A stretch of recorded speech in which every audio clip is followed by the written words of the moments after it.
تو دوستوں ایک شعر ہے، بہت ہی پیارا شعر ہے دوستوں، میں کیا بتاؤں آپ کو۔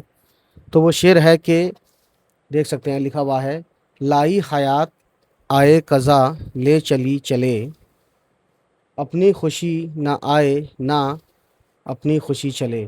یعنی جب زندہ تھے، مطلب جب پیدا ہوئے تو اپنی خوشی سے نہیں آئے، اور جب مرے تو نہ ہی اپنی خوشی سے گئے۔ تو یہاں پہ ایک لفظ ہے قضا۔ قضا قضا یعنی کہ موت، ٹھیک ہے، اور حیات یعنی زندگی، یعنی زندگی، ٹھیک ہے۔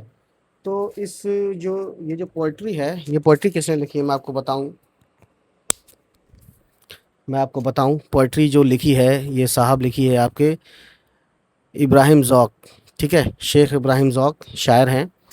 تو یہ غزل میں آپ کو تھوڑا اور سناؤں تو یہ کچھ یہ ہے مصرے کہ: لائی حیات آئے قضا لے چلی چلے، اپنی خوشی نہ آئے نہ اپنی خوشی چلے، ہو عمر خضر بھی تو ہو معلوم وقت مرگ، ہم کیا رہے یہاں ابھی آئے ابھی چلے، ہم سے بھی اس بساط پہ کم ہوں گے بدقمار، جو چال ہم چلے سو نہایت بری چلے، بہتر تو ہے یہی کہ نہ دنیا سے دل لگے، پر کیا کریں جو کام نہ بے دل لگی چلے، ٹھیک ہے۔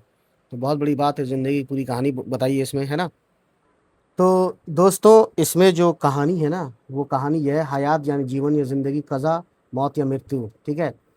عمر خضر یعنی یہاں پہ خضر علیہ السلام کا نام لیا گیا ہے، جو ایک نبی ہیں، جن کے بارے میں کہا جاتا ہے کہ وہ ابھی بھی ہیں ہمارے بیچ، جو لوگوں کو راستہ دکھاتے ہیں، ٹھیک ہے۔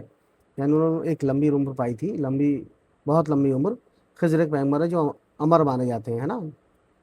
بساط یعنی بساط، جیون کی بساط یعنی اوقات، ٹھیک ہے۔ بدقمار بولتے ہیں جو جواری کھلاڑی جو ہوتے ہیں، ٹھیک ہے۔ تو کہنے کا مطلب دوستو یہی ہے کہ اس میں جو ہے نا، اس میں شاعر یہ بتانا چاہتا ہے دوستوں کہ لائی حیات آئے قضا لے چلی چلے، یعنی ابراہیم ذوق کے صاحب نے یہ لکھا تھا، یہ تخلیق کی تھی اس غزل کی، جو کہ بہت ہی فیمس اردو غزل ہے، جو زندگی کی، ہے نا، یعنی کہ ٹرانس سائنس آف لائف اور نیتی یعنی ڈیسٹنی پر روشنی ڈالتی ہے نا۔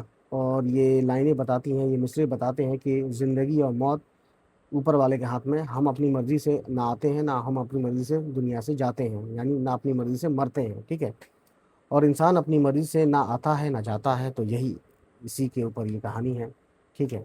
تو ابھی اتنا ہی، چلے ملتے ہیں، خدا حافظ۔